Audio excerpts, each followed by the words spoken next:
Welcome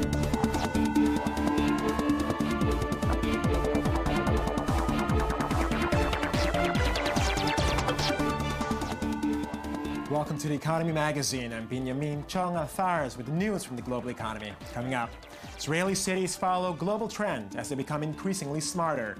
And Botswana faces dilemma on elephants. First, the headlines. Senate Democrats denied U.S. President Barack Obama fast-track authority to push through the Trans-Pacific Partnership, noting its lack of protection. Democrats felt betrayed by the bill's failure to include protections for American workers and against dumping of cheap exports.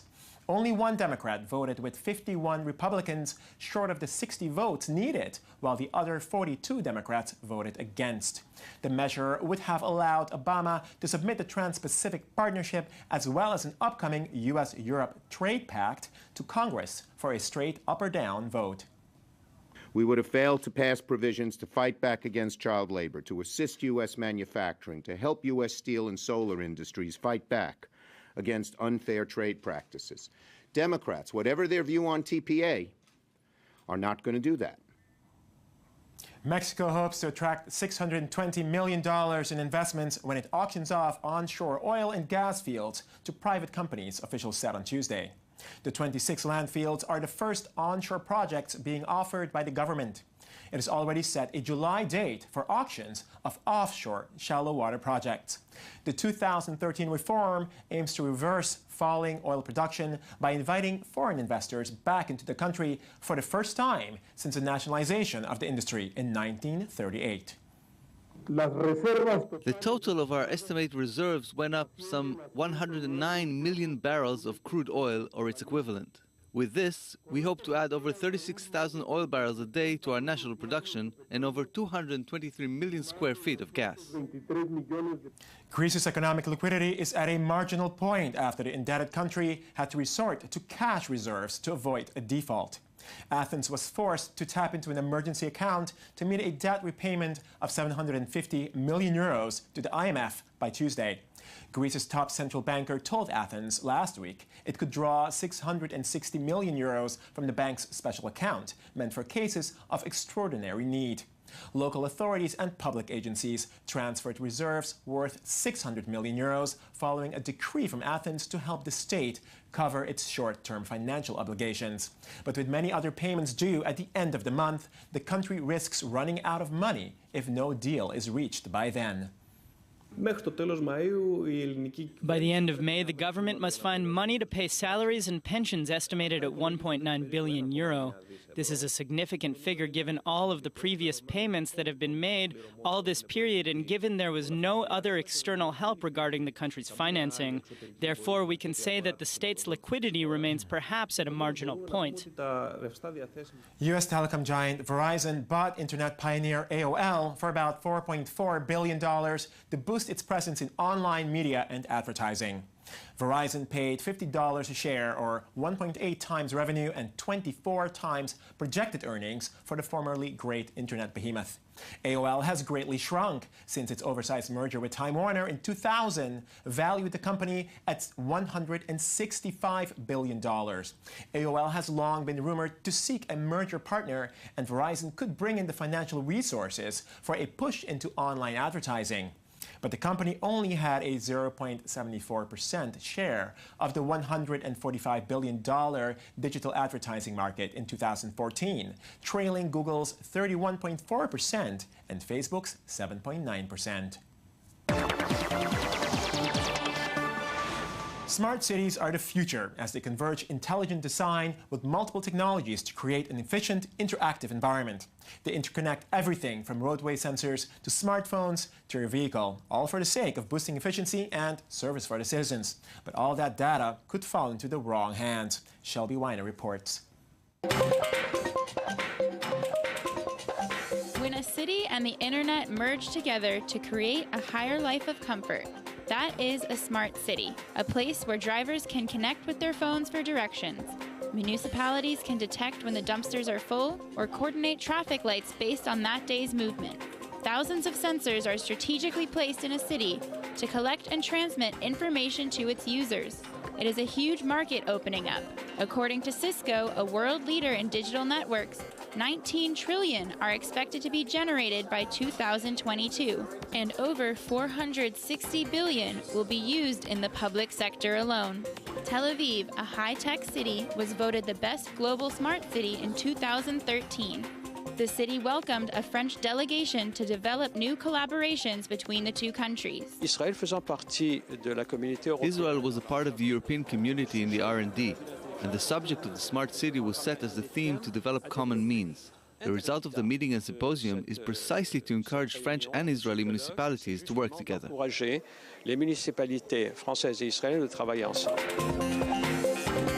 This is the case in Herzliya, an Israeli city bordering Tel Aviv, who is interested in the French tech market.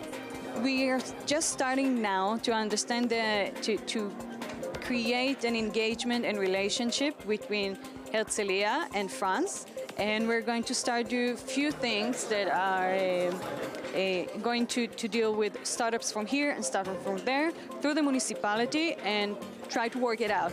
Herzliya made first contact today with Padam, a French startup, to facilitate transportation, a major concern of the smart city. Padam is an application that allows you to reserve a shared ride in a minibus. There's a minibus fleet driving around the city, and we will find the right minibus to transport you by diverting its direction along set routes, thanks to optimized algorithms that have been developed.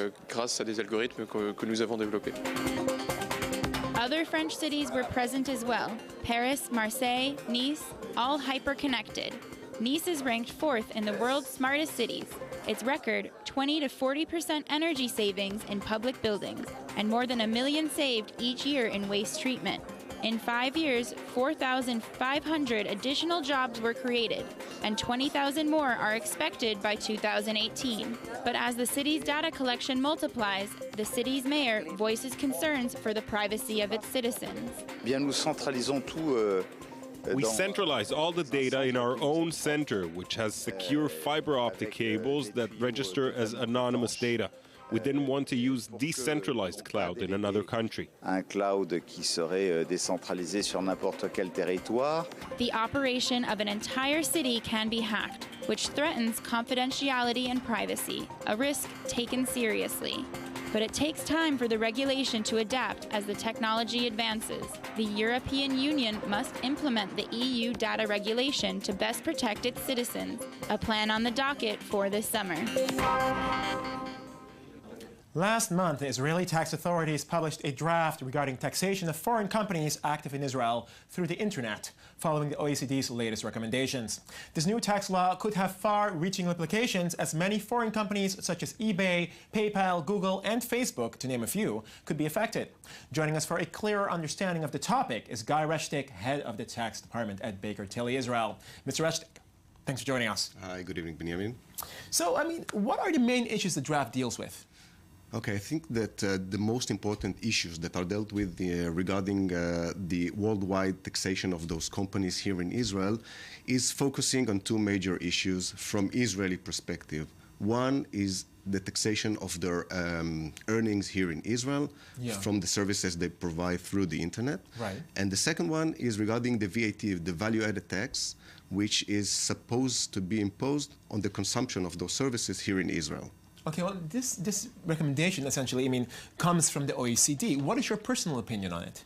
Well, I think the OECD have made a major step towards a very, true taxation, right, which means that the tax should be imposed on the state where the consumption is being carried out. Okay. But I think that the Israeli government has gone one step too early, because still the world is not ready yet for those. It's still recommendation by the OECD. So it's too early, I think. In all fairness, it is a draft, but what negative consequences could come from this draft? Okay, let me try and, to think about one or two negative influences of this new suggestion. Well, let's take, for example, Google. Google is located now in Ireland. In Ireland, Google pays a 12.5% income tax. Mm-hmm. In Israel, if now Google will have to pay the tax, the taxes here, it should be 26.5%.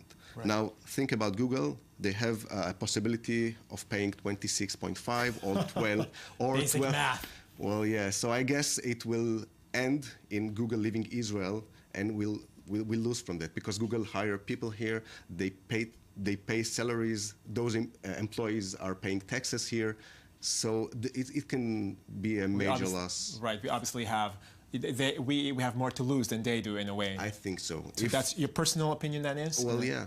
In short? Yeah. This is my opinion. Don't be too eager.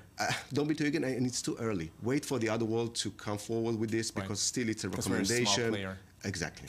Okay. Well, Guy Reshtik from Baker Tilly, Israel, thanks for joining us. Thank you very much. Botswana, hailed for its successes in conservation and home to a third of Africa's elephants, is struggling to compromise between business and animal rights. Though its national parks are its second largest industry, villagers view the freely roaming animals as a threat to their own livelihood. No harvest for Minsozi. Elephants have destroyed her field and eaten all the corn.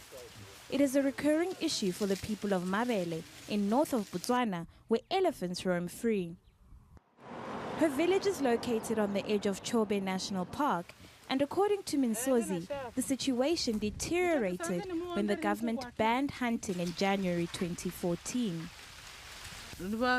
During previous hunting seasons, I was able to harvest my crops because the elephants were killed. But this year, due to the hunting ban, I can't harvest anything because elephants have destroyed my crops. I'm so stressed, I don't know how my children and I are going to survive. My husband's salary is not enough. Before 2014, regulated hunting was allowed. Local communities were given a quota of animals, including elephants and buffaloes, that could be shot. The villagers would sell hunting licenses to specialist companies, bringing in tens of thousands of dollars to the community. In many places, tourism, which is the tourism as in photographic tourism, which is the obvious alternative, doesn't quite work, either because you have low densities or relatively low densities of wildlife, but yet important populations over a large area, or because you have disease or poor infrastructure, etc. So hunting is an option that is available to all governments, and many of them use it quite successfully, and Botswana did for quite a few years. Botswana is home to a third of all African elephants. Its national parks and private reserves make tourism the country's most profitable industry, second only to diamond mining. The government wants the profits of tourism to benefit everyone without killing the animals. The hunters only employ people during the hunting season. That's consumptive. Non-consumptive is throughout the year. So that is why we prefer the non-consumptive. Also, it looks after the species that we have. Once the source of much-needed income, elephants are now becoming a major nuisance to some villages in Botswana. Now the community, we used to tell them that conserve so that you get the profits.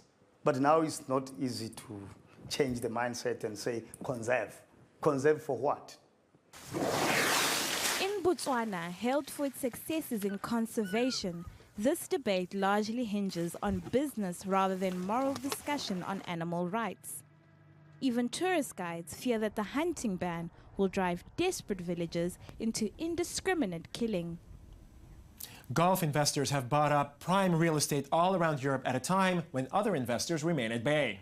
Since 2008, Qatar's royal family's portfolio of historical landmarks in London has greatly increased. And I-24 News correspondent Ayman Sikzak is here to tell us why in Financial Bazaar. Ayman. Hi, Binyamin. Thanks for joining us. So what's going on here? They're buying up all of Europe? Well, they're buying up most of London specifically. Most recently, the biggest acquisition was the Claridge's Hotel, one of the most prestigious ones in London, extremely sought after. And there was huge competition around buying this hotel from other Gulf states as well. Abu Dhabi was deeply interested, but Qatar won yet again. Now, Qatar already owns major properties in London, including the Canary Wharf Financial District, which it bought in January for £2.6 billion, a huge amount.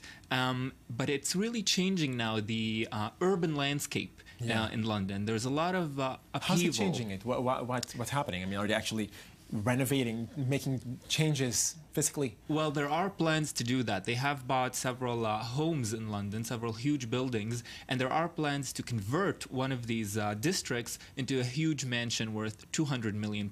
A mansion for whom? Of course, for the Qatari royal family to live in London, and this will not be rented out or accessible to the British public. A local palace, so to speak. Yes, so we're seeing a lot of upheaval in the British media. They are cautious about how they criticize these acquisitions, but there is a lot of controversy around. So it's more than just a real estate investment. It could actually be a personal investment, so to speak. Absolutely. And Qatar just showcased 15 companies that it owns in London. So they're also trying to encourage more and more global interest in their own acquisitions there. Okay, well, Ayman Siksak, thanks for joining us, giving us more information on Qatar and, of course, real estate in Europe. That concludes our Economy Magazine, your daily source for economic and financial reports at I-24 News. I'm Binyamin Tjong-Alvares. Thanks for watching us, and join us again tomorrow.